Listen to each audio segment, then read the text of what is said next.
Psycho lover episode 7 के साथ आपकी खिदमत में हाजिर हूँ। ऑफिस के बाहर निकलते ही ईशा अंधाधुंध भागने लगी जब इसे कुछ दूर कॉरिडोर में कुछ स्टूडेंट्स के साथ अपना एक दोस्त उमेर खड़ा नजर आया। उमेर को देखते ही वो तेजी से इसके करीब गई। आंसू इसकी आंखों से मुसलसल बह रहे थे। उमेर, मुझे बचा लो प्लीज। ईशा के कपड़ों को फटा हुआ देखकर वहां मौजूद सभी स्टूडेंट हैरान हो गए थे और आंखें फैलाए इसे देखे जा रहे थे। क्या हुआ ईशा, ये सब किसने किया तुम्हारे साथ? ईशा के कांधों को थामे उमेर इससे सवाल करने लगा। इसका लरजता वजूद वो बखूबी महसूस कर पा रहा था। वो बहुत बहुत बड़ा पागल आदमी है। मुझे मुझे कहीं छुपा लो प्लीज उमेर, वो आता ही होगा। कांपते वजूद के साथ इसकी जुबान भी लड़खड़ा रही थी। ईशा का ये रूप सभी स्टूडेंट के लिए बिल्कुल अनोखा था। ईशा, लेकिन तुमने पुलिस को नहीं बताया क्या? वो आ रहा है, बचा बचा लो मुझे प्लीज उमेर। इससे पहले ईशा उमेर की बात का कोई जवाब दे पाती, इसे फईद बिना शर्ट के इसे अपने एक कंधे पर डाले इसी सिमत आता हुआ दिखाई दिया।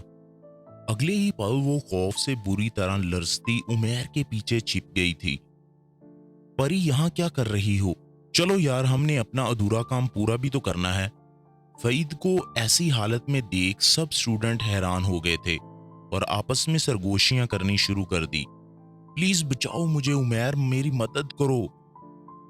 ईशा ने उमेर की शर्ट को अपने हाथों की मुट्ठी में जोर से पकड़कर आहिस्ता से कहा। तो जोश में आते उमेर ईशा के हाथ को थपथपाकर फईद के करीब हुआ और गुस्से से इसकी आंखों में देखने लगा। तू क्या चीज है, बोल। इस हालत में लड़की को छेड़ रहा है? समझता क्या है खुद को? कोई हीरो है तू? परी, चलो भी, क्यों तमाशा बना रही हो यार? देखो, मैं इस वक्त कोई ऐसा काम नहीं करना चाहता जिससे तुम खौफजदा हो जाओ। उमेर को नजरअंदाज किए फईद ने गर्दन अपनी दाई जानब हल्की सी मोड़कर उमेर के पीछे मौजूद ईशा को मुखातब किया। वहीं खुद को नजरअंदाज करना उमेर को मजीद तैश दिला गया। अबे, इससे क्यों बात कर रहा है? मुझसे बात कर। रुक, तो अभी तेरी सारी हीरोपंती निकालता हूँ। ईशा के सामने ज्यादा हीरो बनने की खातिर उमेर ने फईद को हाथों से पीछे की तरफ धकेला। इस हरकत पर फौरन फईद ने अपने पैंट्स के पीछे से बंदूक निकाली और उमेर की पेशानी पर रख दी। इसे देख उमेर के तो मानो औसान खता होने लगे। तू रोकेगा मुझे मेरी परी के पास जाने से? चल अब रोक। संजीदगी से बेतासुर चेहरे के साथ लहजे में भी संजीदगी लाए फईद ने उमेर को देखते अगले लम्हे गोली चला दी। गोली की आवाज सुनने पर ईशा ने मजबूती से अपनी आंखें बंद कर ली थी और फिर जब इसने इन्हें खोला तो सामने से उमेर समेत बाकी स्टूडेंट भी वहां से अंधाधुंध भाग रहे थे। परी, तुम्हारा मुहाफिज भाग गया, अब क्या होगा तुम्हारा, बोलो। दो ही कदमों में ईशा के करीब होते फईद ने गोया इसका मजाक उड़ाया था। जान छोड़ दो मेरी, आखिर मुझे किस जुर्म की सजा दे रहे हो तुम? बेबसी के एहसास समेत वो चीख पड़ी थी। फईद संजीदगी से इसे देखे गया। परी जान, तुम्हें क्या लगता है मेरी मोहब्बत सजा है तुम्हारे लिए? यार तुम्हें कैसे बताऊं मैं कि तुम्हें कितना चाहता हूं? वो जो थी नहीं, आयशा धोखेबाज मकार औरत, इससे भी ज्यादा, और हाँ जरा इससे भी ज्यादा, सबसे ज्यादा। क्या क्या क्या तुमने पहले भी तुम किसी के पीछे पागल हुए पड़े थे? मेरा जीना क्यों जीर्ण किया हुआ है? फईद की बात को काटते वो बेबसी के एहसास समेत चीख पड़ी। परी, वो तो चली गई बहुत दूर जहां पर मेरा जाना नामुमकिन है, लेकिन तुम्हें तुम्हें मैं खुद से कभी भी दूर नहीं होने दूंगा, भला इसके लिए मुझे तुम्हें मारना ही क्यों ना पड़े।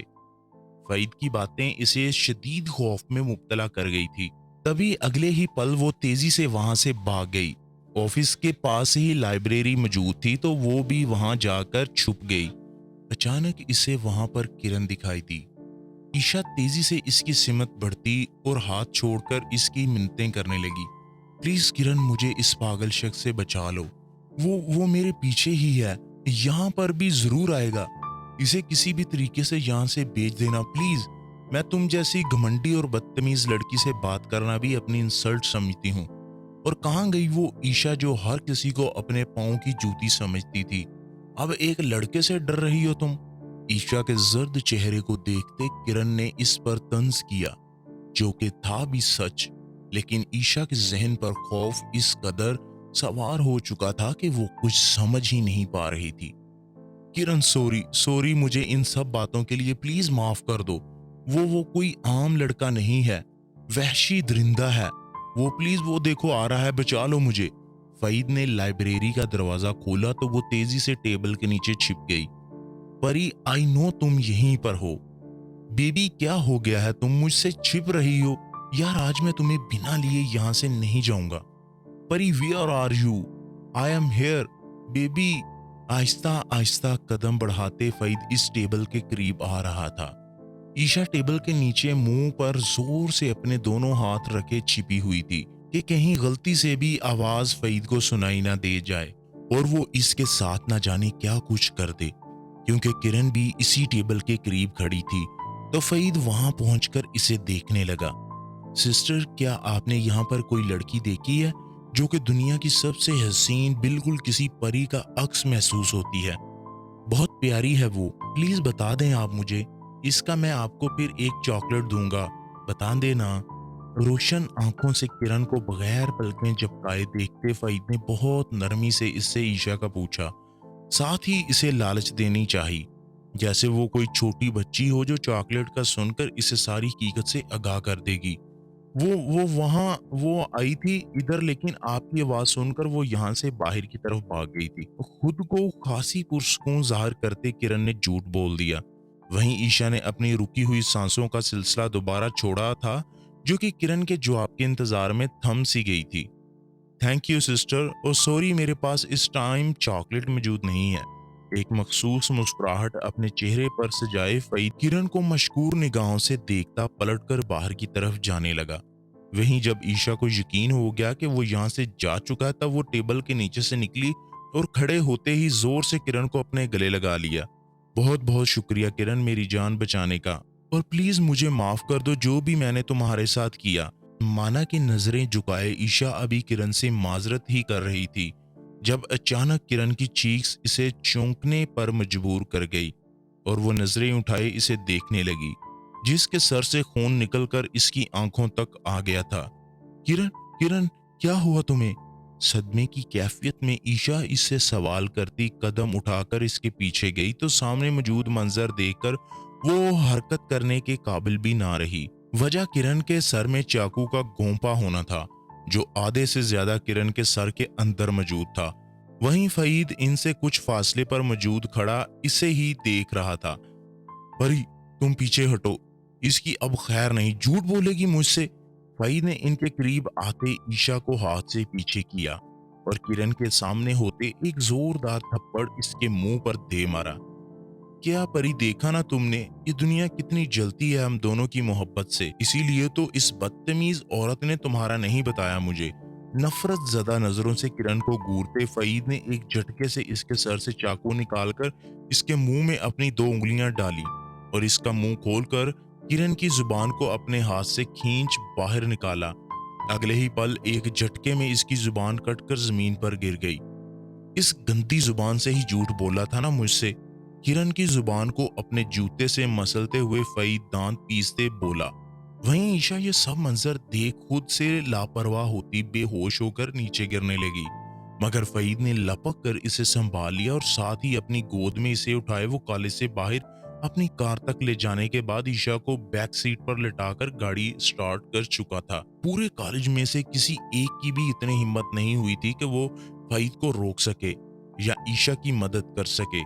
देखते ही देखते फईद दुरानी की बेहद महंगी स्पोर्ट्स कार मट्टी उड़ाती वहां से चली गई। न जाने कितना ही वक्त गुजर गया था इसे यूं ही बेहोश हुए, मगर जब इसकी आंख खुली तो खुद को इसने एक बहुत बड़े और इंतहाई अजीबो गरीब कमरे में पाया, जहां की दीवारों पर सिर्फ एक ही लफ्ज लिखा हुआ था, ईशा फईद, ईशा फईद। इसके अलावा एक पुरअसरार सा माहौल था इस कमरे का। यही वजह थी कि इसका दिल घबराने लगा और वो झट से कंबल को खुद से दूर करते बेड से उठने लगी। तो पहली नजर इसकी अपने हाथ पर पड़ी, जहां से एक घड़ी नुमा कोई चीज पहनाई हुई थी। ये क्या है? हैरानगी से अपनी कलाई देखते हुए ईशा इसे उतारने की कोशिश में मसरूफ हो गई, लेकिन ये तो जैसे इसके हाथ के साथ लॉक थी, जो अलग होने का नाम ही नहीं ले रही थी। इस कोशिश से थक हार कर इसकी नजर अपने जिस्म पर पड़ी। वो इस वक्त सिर्फ एक मर्दाना शर्ट में मौजूद थी, जिसके सिर्फ 3-4 बटन लगाए हुए थे। बाकी शर्ट वैसे ही खुली थी। खुद की ये हालत देख भी बसी का ये आलम था कि वो फूट फूट कर रोने लगी। नहीं नहीं नहीं, ऐसे नहीं हो सकता। वो इतना ज्यादा कैसे गिर गया? मेरा सब कुछ खत्म कर दिया इसने, बचा ही क्या है अब मेरे पास? ये ऐसे मेरी जान नहीं छोड़ेगा। इससे अच्छा मैं खुद अपने आप को ही खत्म कर लूं। वैसे भी अब मुझे मालूम नहीं कहां पर ले आया है ये मुझे, जहां से अब शायद मेरा आजाद होना नामुमकिन सा अमल है। बहुत शौक है ना मुझे पास रखने का, तो रखो, मगर मेरे मुर्दा वजूद को। अपनी करीब पड़े फ्रूट्स में मौजूद छुरी को निकालते वो इसे गौर से देखने लगी। कैसे करूं मैं इतना बड़ा काम? खुद को खत्म नहीं कर सकती हूं मैं, इतनी हिम्मत नहीं है मुझ में। गर्दन पर इस छुरी को फेरने से मर तो एक पल में ही जाऊंगी, लेकिन तकलीफ बहुत ज्यादा होगी। तो क्या नब्ज काट लूं? लेकिन तब काफी देर तक शदीद तकलीफ में आहिस्ता आहिस्ता मरूंगी। बट ये काम मुझे करना तो पड़ेगा ही। कर लो ईशा, इस साइको ने न जाने क्या प्लानिंग की होगी। इससे अच्छा खुद ही मर जाओ। जोर से अपनी आंखों को बंद किए एक फैसला करते हुए वो अपनी बाजू पर छुरी रख चुकी थी। साथ ही वो अपने अंदर हिम्मत पैदा करने लगी। लेकिन छुरी चलाने से पहले अचानक दरवाजा खुलने की आवाज आई, जिसे सुनते ही ईशा ने जल्दी से हाथ में मौजूद छुरी को अपने साथ ही लिए कंबल में लेटकर मजबूती से आंखें बंद कर ली। परी, कितनी देर सोना है मेरी जान, अब उठ भी जाओ। देखो, मैं अपने हाथों से तुम्हारे लिए बहुत ही टेस्टी नाश्ता बना कर लाया हूँ, और मुझे पूरी उम्मीद है कि इसे खाकर तुम मेरे हाथ चूमे बगैर रह नहीं सकोगी। चलो भी, शाबाश, उठ जाओ। फहीम ने बेड के करीब आते साइड टेबल पर नाश्ते की ट्रे रखी और फिर ईशा के कंबल को इसके वजूद से हटाने लगा, जब अचानक ईशा ने छुरी से इस पर वार कर दिया, जिसे इसने ईशा की कलाई को पकड़ते हुए रोक लिया। छोड़ो मेरा बाजू। शोला जैसी नजरों से इसे घूरते वो गुस्से से चीखी थी। जान, तुम मुझे अपनी मोहब्बत को मारने वाली थी अभी? मेरा क्या कसूर है? बोलो, कोई कोई खता हो गई हो मुझसे? मुझे बताओ, मैं परी, मैं खुद अपने आप को सजा दूंगा। तुम्हारा दिल दुखाने की सजा तो बनती है ना मेरी। बोलो ना परी, क्या बात है, बोलो भी। अपने दोनों हाथों के प्यालों में ईशों का चेहरा लिए वो इससे सवाल कर रहा था। इस वक्त कोई साइको शख्स ही महसूस होता था वो। तुम मुझे किडनैप करके लाए हो इधर, और मेरे साथ छी छी। अपने वजूद पर मौजूद शर्ट को पकड़कर वो फूट फूट कर रोने लगी। तब फईद को असल वजह मालूम हुई। परी यार, कैसी बातें कर रही हो तुम? तुमने मुझे क्या इतना गिरा हुआ समझा है, जो अपनी जान की इजाजत के बगैर इसे छुएगा? मारे सदमे की ज्यादती से फईद चीख ही तो पड़ा था। बकवास बंद करो अपनी। अच्छा, तो फिर ये क्या है? बोलो, मेरे कपड़े कहाँ पर हैं? बोलो बोलो। बोलती बंद हो गई क्या अब तुम्हारी? भीगी भीगी पलकें उठाए फईद को घूरते वो सवाल करने लगी। वहीं फईद इसके करीब बेड पर बैठ चुका था। परी जान, तुम्हारे कपड़े गंदे हो गए थे, इसलिए मेरे पास कोई लेडीज के कपड़े मौजूद नहीं थे, तो अपनी शर्ट पहना दी तुम्हें, बस, और कुछ नहीं। बकवास मत करो, समझे? अपनी तरह पागल समझा हुआ है मुझे? फईद की बात सुनते ही वो भड़क उठी थी। यार, बात तो पूरी सुन लो। तो हाँ, मैंने आंखें बंद करके तुम्हें शर्ट पहनाई है। यकीन नहीं आ रहा तो हाँ, तुम्हें मैं कैमरे की रिकॉर्डिंग दिखा देता हूँ, शायद फिर ही यकीन कर लो तुम मेरा। इंतहाई पुरसकून से अंदाज में फईद इसे यकीन दिलाने की कोशिश करने लगा, मगर वो चाहकर भी इसका भरोसा नहीं करना चाहती थी। मुझे कुछ नहीं देखना, प्लीज मुझे यहाँ से जाने दो। मैं भीख मांगती हूँ तुम्हारे आगे, जान छोड़ दो मेरी। वो हाथ जोड़े इसकी मिन्नतें करने लगी थी, जिसे फौरन इसने अपने हाथों में थाम लिया था। परिजान, अब तुम अपने घर को छोड़कर कहाँ जाना चाहती हो? बोलो यार। यूं ही इसके हाथों को अपने हाथों में वो इन्हें अपने लबों से लगा चुका था। आंखों में सवाल लिए वो इससे जवाब तलब करने लगा। मैं किस जगह हूँ? अपने हाथों को पीछे खींचते हुए अपनी शर्ट के बाकी बचे हुए बटन लगाते वो इससे सवाल करने लगी। परिजान, तुम ऐसी जगह पर हो जहां पर कोई भी हम दोनों को डिस्टर्ब करने वाला नहीं होगा, सिर्फ मैं और तुम। और सबसे जरूरी बात ईशा जान, तुम इस जगह से भागने की कोशिश तो भूल कर भी मत करना। क्योंकि तुम्हारी पतली सी कलाई पर जो ये चीज बंधी हुई है ना, अगर इस जगह से एक कदम भी बाहर निकाला तो इसकी वजह से वहीं पर झटका खाकर तुम मर जाओगी। और इसका झटका होता बहुत बुरा है, जो तुम्हें जान से मारेगा तो नहीं मगर कई दिनों तक बेहोश जरूर हो जाओगी। चमकीली नजरों से ईशा को बटन लगाते देख वो इसे डराने की कोशिश कर रहा था। वहीं इस आगाही पर वो तैश में आ गई थी। अच्छा, तो ये है तुम्हारी मोहब्बत, मुझे कैद करके रखना चाहते हो तुम। जान, कैद नहीं, तुम्हें बस अपने पास रखना चाहता हूं मैं। और जब तुम मेरी पहले वाली परी बन जाओगी, जैसे सिर्फ मुझसे मोहब्बत है, तो मैं इसे खोल दूंगा। आई प्रॉमिस, तुम फिक्र नहीं करो। इसकी चाबी कहाँ पर है? इसकी बात को काटते ईशा ने फौरन अपने मतलब की बात पूछी। यही बात फईद के चेहरे पर मुस्कुराहट बिखेर गई थी। परी, इसकी चाबी तुम्हारी इस जान के पास है, देखो। फईद अपने गले में पहनी चेन में बंधी चाबी को हाथ से ऊंचा किए इसे दिखाने लगा और फिर खुद ही इसे अपनी शर्ट के अंदर कर लिया। चलो, बहुत बातें हो गई, नाश्ता ठंडा हो रहा है बेबी। चलो चलो मेरी परी, जल्दी से खाकर चेक करो कि कैसा बनाया है खाना। ट्रे को उठाते बेड पर रखते वो इंतहाई मोहब्बत से बोला था, मुझे भूख नहीं है। मुंह फेरे इसने अपनी नाराजगी जाहिर की। ऐसे कैसे भूख नहीं है, इसलिए इतनी पतली सी हो तुम। मगर अब ऐसे बिल्कुल नहीं चलेगा परी, चलो खाओ इसे। फई चम्मच से आमलेट को तोड़कर इसे ईशा को खिलाने लगा, मगर जैसे ही वो आमलेट इसके मुंह के करीब हुआ तो इसमें से आने वाली बदबू इसका दिमाग खराब करने लगी। अगले ही पल जोर से हाथ मारकर वो इस आमलेट को नीचे गिरा चुकी थी। कहा ना भूख नहीं है मुझे, एक बार समझ नहीं आती तुम्हें? ऊंची आवाज में गुस्से से चीखते वो बेड से उठने लगी और इसकी इस कोशिश को वो इसका हाथ पकड़कर नाकाम बना गया। आहिस्ता तो बोलो परी, क्या हो गया है यार? तुमने क्या मामा को जगाना है? पहले ही बहुत मुश्किल से सोती हैं वो, और ऐसे कैसे भूख नहीं है तुम्हें? खाना तो पड़ेगा ही। जमीन पर गिरे हुए आमलेट को हाथ से उठाते वो जबरदस्ती ईशा के मुंह में डालने लग गया, जैसे वो मुसलसल अपने हाथों से पीछे करने की कोशिश कर रही थी। लेकिन वो तब तक पीछे ना हट जब तक इसे ईशा के मुंह में डाल ना दिया। देखो, खा लिया ना तुमने? ऐसे ही झूठ बोल रही थी कि मुझे भूख नहीं है। परी जान, दोबारा मेरी बात को रद्द मत करना, क्योंकि वो बात मैं पूरी करवा तो लेता हूँ, भला तुम राजी हो या ना हो। मुंह में आमलेट के डालते ही इसे कै आने लगी। वजह अंडों का खराब होना था। हाथों की मदद से अपने मुंह को छुपाए वो तेजी से उठी और भागती हुई बाथरूम में बंद हो गई। कुछ ही देर में वो कै पर कै किए जा रही थी। जिनकी आवाज सुनकर वो चलता हुआ बाथरूम के करीब आया और दरवाजा खटखटाने लगा।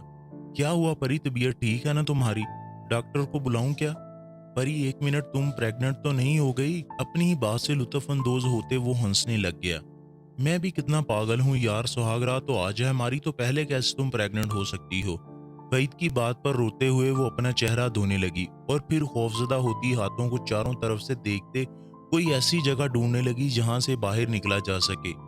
कुछ देर बाद इसे छत के करीब काफी ऊंचाई पर एक छोटा सा रोशनदान दिखाई दिया।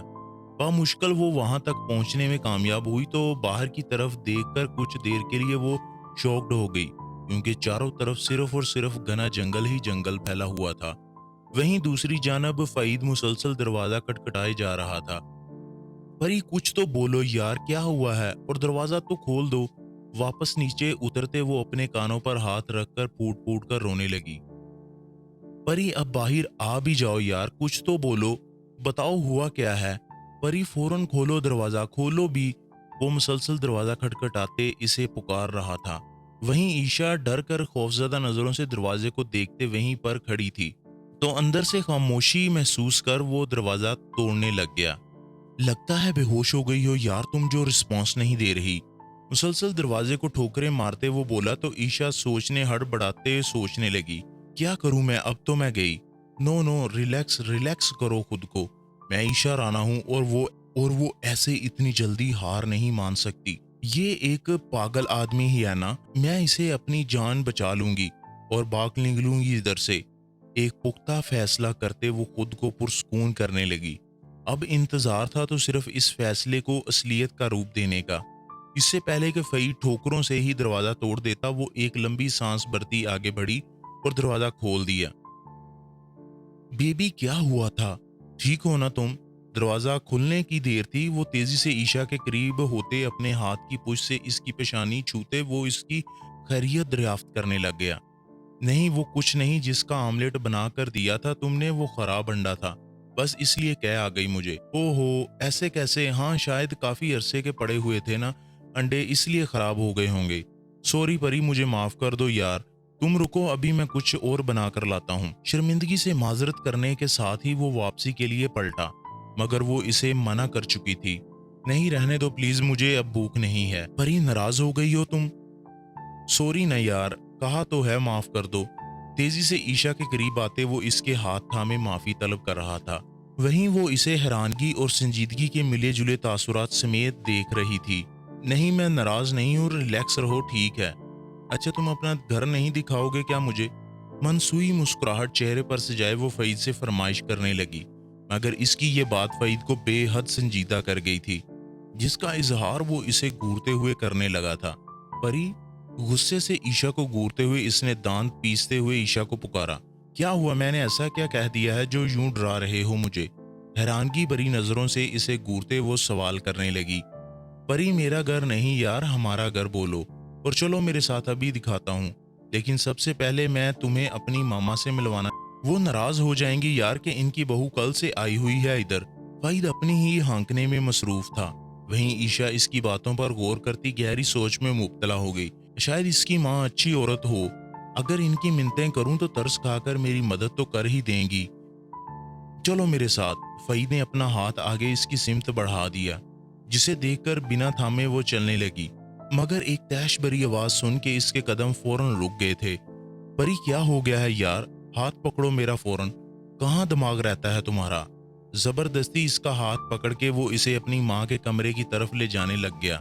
कुछ कदम चलने के बाद ही वो रुक गया और ईशा को सर से पांव तक देखने लगा। उफ परी, तुम अपने कपड़े तो देखो यार, मैं तो तुम्हारा शोहर हूँ, इसलिए ऐसे कपड़े चलते हैं मेरे सामने? लेकिन यार मम्मा, इनके सामने भी क्या तुम सिर्फ इसी शर्ट में जाओगी? तुम रुको, मैं अभी तुम्हारी जीन्स ला कर देता हूँ। तुम यहीं रुकना, बिल्कुल कहीं मत जाना, ठीक है? इससे कहता वो दोबारा कमरे में इसकी जीन्स लाने चला गया। वहीं ईशा इसके कमरे में घुसते ही जल्दी से फईद की माँ के कमरे में चली गई। दरवाजा खुलते ही इसका इस्तकबाल घुप अंधेरे ने किया था। पूरे कमरे में सिर्फ अंधेरा ही छाया हुआ था, जबकि खिड़की के सामने कुर्सी पर थोड़ी रोशनी पड़ रही थी। इस रोशनी में वो इस कुर्सी की सिमत देखने लगी जहां कोई शाल लिए बिल्कुल साकत बैठा था। दिल ही दिल में डरती हुई वो इस कुर्सी के पास जाने लगी। आंटी जी, प्लीज प्लीज मेरी मदद करें, आपके बेटे ने मुझे किडनैप किया हुआ है, मगर मैं यहाँ से जाना चाहती हूँ। प्लीज, आप भी तो एक औरत हैं, इसीलिए मेरी तकलीफ को समझें और मदद करें मेरी। इंतहाई आजिज़ी से वो बगैर सांस लिए बोलती चली गई, जबकि आगे से कोई जवाब ना मिलने पर वो झुंझलाकर आगे को इस कुर्सी के करीब होने लगी। मगर जैसे ही इसने सामने जाकर देखा तो कुर्सी पर एक कंगाल पड़ा था, जो बहुत ज्यादा जेवर पहने हुए था, यानी वो फईद की माँ थी। ये देखने की देर थी, ईशा की जोरदार चीख पड़ी और यहीं चीखने की आवाज फईद को सुनाई दी, जो कि अभी इसकी जीन्स उठाए कमरे से बाहर निकल रहा था। तो तेजी से भागकर इस कमरे में दाखिल हुआ। ईशा, क्या हुआ यार? रोका था ना तुम्हें कि ऐसे मत जाना? अब मामा ने डांट दिया ना तुम्हें? मामा सॉरी, वो इसके कपड़े खराब हो गए इसलिए ऐसे कपड़े पहने हुए हैं इसने। लेकिन आप फिक्र ना करें, मैं अपनी परी के लिए बहुत सारे कपड़े आज ही लेकर आऊंगा, जिसमें वो बिल्कुल प्रिंसेस लगेगी। बस मम्मा, आप हम दोनों को बहुत सारी दुआएं दें कि हम दोनों एक साथ हमेशा खुश रहें। जैसे जैसे वो इस कंकाल के करीब खड़ा इससे बातें कर रहा था, वैसे वैसे ईशा का खौफ मजीद परवान चढ़ता हुआ इसके वजूद में लर्जिश पैदा कर गया। अब वो मुकम्मल कांपते हुए इसकी सारी बातें सुन रही थी। इसमें इतनी भी हिम्मत बाकी ना बची थी कि इस कमरे से भाग ही पाती। मामा, आपको पसंद तो है ना परी? क्या सच में? ओ थैंक यू सो मच मामा, आप दुनिया की सबसे अच्छी माँ हैं। परी, तुम वहाँ क्या कर रही हो यार? इधर आओ ना, मामा से मिल लो यार। फईद के पुकारने पर वो सर को तेजी से नफी में हिलाकर इसे इशारे से मना करने लगी, मगर वो कहाँ बाज आने वाला था जो इसकी बात पर रजामंद हो जाता। यार परी, लगता है ऐसे नहीं आओगी तुम, इधर रुको तुम। जिद्दी अंदाज अपनाए वो दो ही कदमों में इन दोनों के दरमियान हायल फासले तय करता इसके पास आया और जबरदस्ती इसकी बाजू पकड़े इसे अपनी माँ के कंकाल के पास ले आया, चले मम्मा, अब आप हम दोनों को ढेर सारी दुआएं दे दें। अब तो आपकी बहू करीब है ना आपके। फईद की बातों पर वो कांपते हुए कंकाल के पास जमीन पर बैठ गई। जब अचानक इस कंकाल के मुंह में से चूहा निकला, जिसे देखते ईशा जोर से चीखते हुए उठकर काफी दूर हटकर खड़ी हो गई। क्या हुआ ईशा, तुम क्या इस चूहे से डर रही हो? इसकी इतनी हिम्मत, साले चूहे, तूने मेरी परी को डरा दिया। रुक, अभी बताता हूँ तुझे।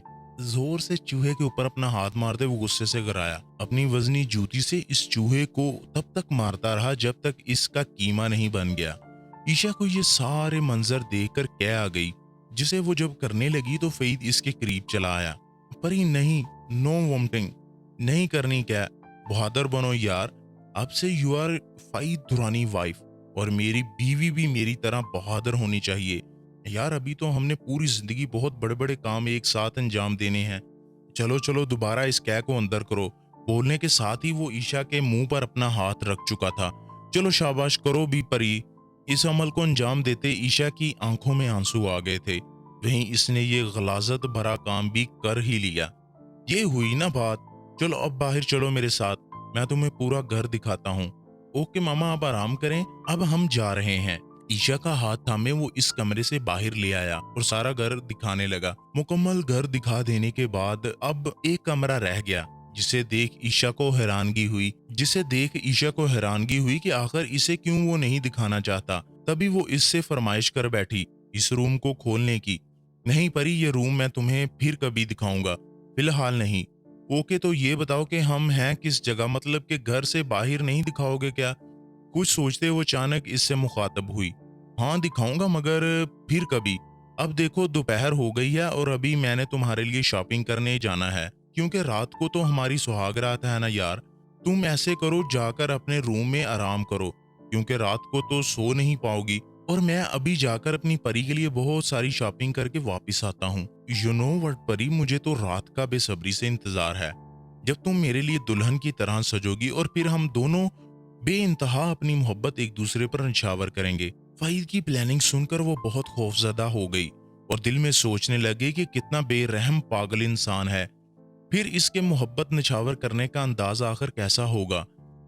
मतलब कि सुबह तक तो शायद मैं जिंदा ही ना रहूं। नहीं नहीं, मुझे आज ही कुछ करना पड़ेगा।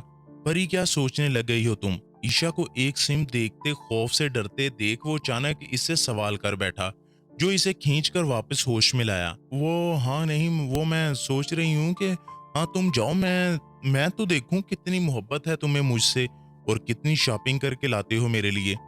परी ऐसे मत कहो, वरना सारी दुकान ही उठा लाऊंगा इधर। ओहो, ले ही ना आना तुम। ईशा ने गोया इसे चैलेंज किया। अब देख लेना तुम क्या क्या लाता हूं तुम्हारे लिए। जाओगे तो ही लेके आओगे ना, जल्दी जाओ भी। ओके, जा रहा हूँ, ईशा से कहता फईद अपने कमरे में घुस गया और कुछ ही देर में तैयार होकर घर से बाहर निकल गया। तो दोस्तों, कैसी लगी आज की एपिसोड? उम्मीद करता हूँ पसंद आई होगी। नेक्स्ट एपिसोड के लिए यार वीडियो को लाइक तो कर दिया करें यार। डिसलाइक वाले यार, मैं उनको कहता नहीं कि यार आप नावल पढ़ा करें, ठीक है? नावल भी सारा सुन लेते हैं आप और डिसलाइक भी मार देते हैं यार, ऐसा ना किया करें, मेहरबानी आपकी, बहुत शुक्रिया। मिलते हैं नेक्स्ट एपिसोड में, तब तक के लिए इजाजत दीजिएगा। अल्लाह निगहबान।